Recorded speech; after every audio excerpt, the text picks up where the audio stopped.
Hello everyone, this is Latrice. Welcome back to my channel.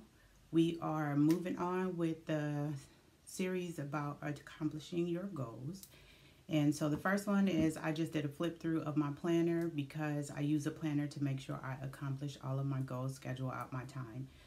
So what I did mention was that we were going to talk about my goal sheet, like my mini vision board for my planner. And so I showed you all just a glimpse of my vision board that's actually on the wall right here. I'm standing in a different direction today, or sitting. But I just wanted to talk a little bit about getting your goals set up and for your planner. Now this is the condensed version. You can do this in any way that you want to, but I did teach a class in December on how to do a vision board, and we talked about all the pieces in that part. So I'm just going to give you the quick version of this just so you can work on your vision board. Now, the reason I'm doing this now is one, because I wasn't able to do it in January because I was sick. But two, because I think anytime you decide to make change in your life is when you can do a vision board or a goal sheet or anything like that. So it doesn't have to be the start of the year. It doesn't have to be the start of a quarter, the start of the week. It can be whatever day you decide to make that change. So today we are going to talk about it in a little bit of detail. Again, this is the short version. But what I also wanted to make sure I touched on is, although this is meant for anybody, I really want to stress that when I initially decided to do the Afflicted and Fabulous, it was just really to start selling t-shirts and tote bags, just to give women something beautiful to look at, to embrace that they have a diagnosis and it's okay. It's not, well, it is a big deal, but it's not such a big deal that you have to stop living your life. Like after you get through all the emotions, you still need to move forward. Like life is not over. And so you still have the opportunity to reach your dreams. So one of those for me has always been to help people. And I usually do that through my 9-to-5. But once I was diagnosed with my disability after, or different ability diagnosis after 7 years of symptoms with no answer, getting that diagnosis and realizing that not only my son but my granddaughter has the same diagnosis, and I have another granddaughter with epilepsy, which I hope y'all don't get tired of me saying this, but they are part of the reason why I do this, because I want the girls to see that there is a legacy beyond epilepsy and beyond adrenal leukodystrophy. Like that's not the end of the world. So it is not for you either as a woman with any diagnosis or any major thing that is in your life that is impeding your progress. So right now with the state of the world, that has impeded progress for many people. Like it was beyond our control, whether it be health, finances, or anything. But what I want to extend to you is the opportunity to grow within yourself and for your household, for your financial state of being now or your legacy. Use the tools that you have, the gifts that you have, to find a way to rectify that situation, or if nothing else, to give you a moment of peace, right? So if you want to learn to crochet, yarn you can get for $1, a needle you can get for $1, and you can begin to crochet just to have peace of mind while you look for work in your downtime, like to give yourself some kind of joy. But enough of this soapbox talk. I wanted to, let's dive on in. So first thing is, you can always start on any goal by just starting. Like action is the way to go. You want to move. But planning helps you make better choices and helps you to, or make educated choices, and to help you map out how long things are going to take, or figure out how much money you're going to need, right? It's going to help you help set you up for success. So the first thing I do, or not ask other people to do, is sit quiet, right? I get my best ideas when I sit quietly, when I meditate, or when I'm just vegging out, when I'm in the shower. Like when I'm really quiet, things will pop in my head and I'm like, oh my God, I gotta write that down. Those are some of the things that I want to do, right? But when you sit in quiet in meditation, when you're taking the time to really focus on getting some goals done, sit quietly and at peace and breathe in and out. I don't know why I'm rushing to speak. Take your time, breathe in peace. Whew. and set yourself up to open your mind and your heart to remember and receive all those things. Now, mind you, when you sit to do this, this isn't the only time ideas will come. You can always add more ideas and goals to your list for things to do, right? So that's the first thing I want you to do is sit down and visualize some things. And you can either do this while you're visualizing or shortly after, but you want to, as what we used to call it, brainstorm. So document all those things. And I have, so when I taught the class, we used this activity, the visualization activity. And if you want, I can give access to these handouts. But I just did a cloud with, like a thought cloud. But I told people, write wherever you want to write, right? It doesn't have to be inside the box, the cloud. Matter of fact, think outside the cloud. Think of all the things that you want to accomplish. Now, when you're doing this activity, this is long term. This is all the goodness and juiciness that you want to get done. Sorry. After you do that, you want to sort. Second thing is sort by focus. So what you're going to do is take all these ideas, and if you didn't do them by category, like me, I just jot down notes. Sometimes I'll get categories and sometimes I won't. But if you did not jot by category, the next thing to do is sort it by your areas of focus, right? So this one, I just did 8 focus areas, and you can either label them by name or number, up to you. Typically I do it by name. So health, what are all the things I want to do for my health? Finances, what are all the things I want to do for finances? What do I want to do for family, for spirituality, right? I sorted by all those things because when I do my visualization, all of those things will come out and they will clue you into the categories that are important to you. So that's what you want to do, separate them by focus.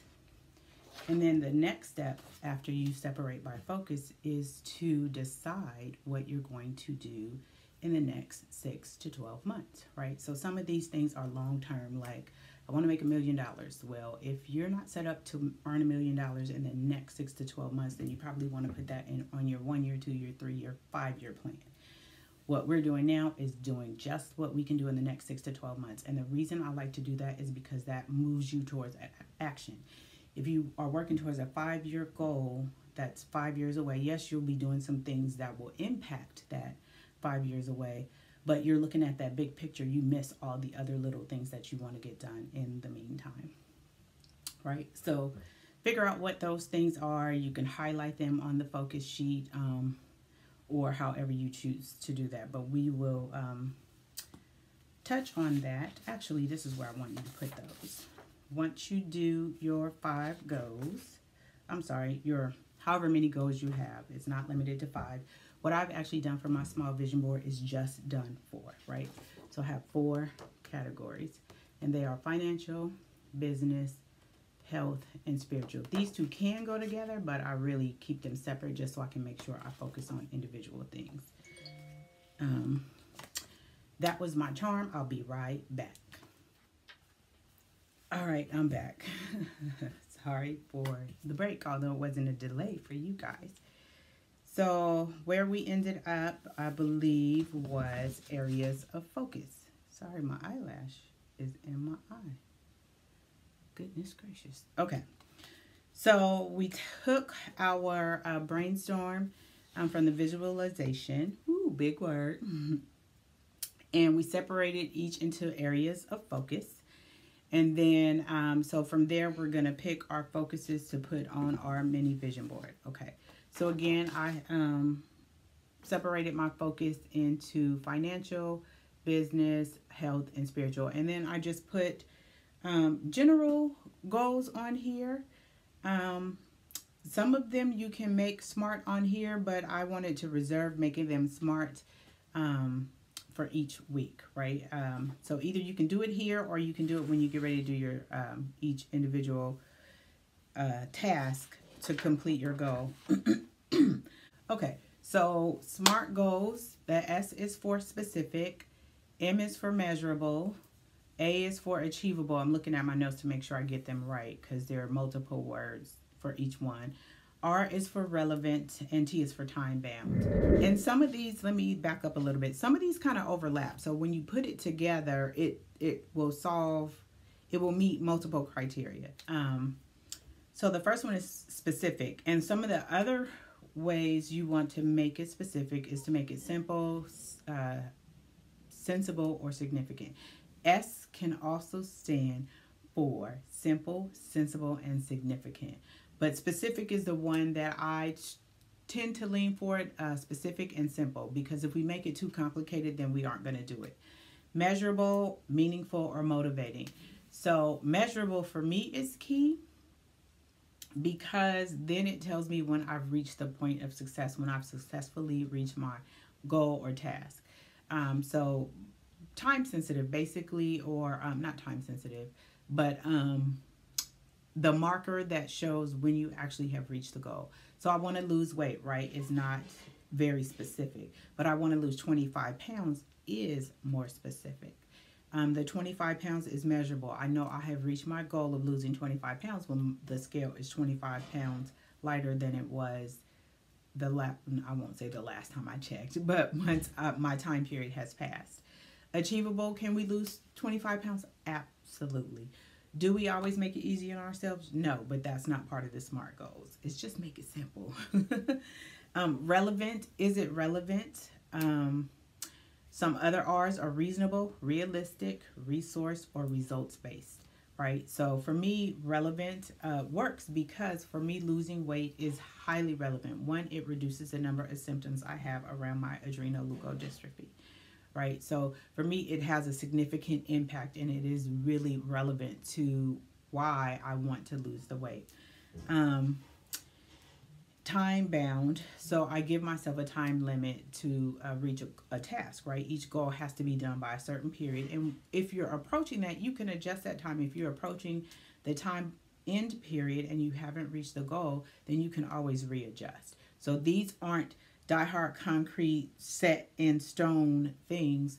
They are malleable, but you have to know if you can achieve it, if you need to make adjustments, and don't just adjust just because you didn't get to it, which could be a thing, like maybe it wasn't as important right now as you thought it was, but or just being lazy or procrastinating, right? You want to adjust because, for example, my weight loss goal was derailed because I was sick in January, and typically we lose weight when we're sick, but I didn't lose enough, which was a good thing. You don't want to lose too much weight when you're sick. But so yeah, SMART goals or SMART tasks. So that's what you want to do next in order to reach each of your goals. And the SMART goals and or SMART tasks, either way, both of them are actually really relevant. My SMART goal for weight loss would be to lose 25 pounds by the end of, I changed my goal to lose 15 pounds by the end of March. And I am well on my way. I have lost more than half of that. So I'm excited about that. My next goal is to do 25. So what I did was take the big goal and broke it into bite-sized pieces. And then to take that even further, then I pick something to do during the week to make sure I meet those goals. But we'll talk about that when we do an actual plan with me. So again, let's recap. The first thing is to visualize what you want to do. What's your big picture? What does your life look like, right? That's the whole purpose of the vision board, is to define what it is, show the vision that you have for your life.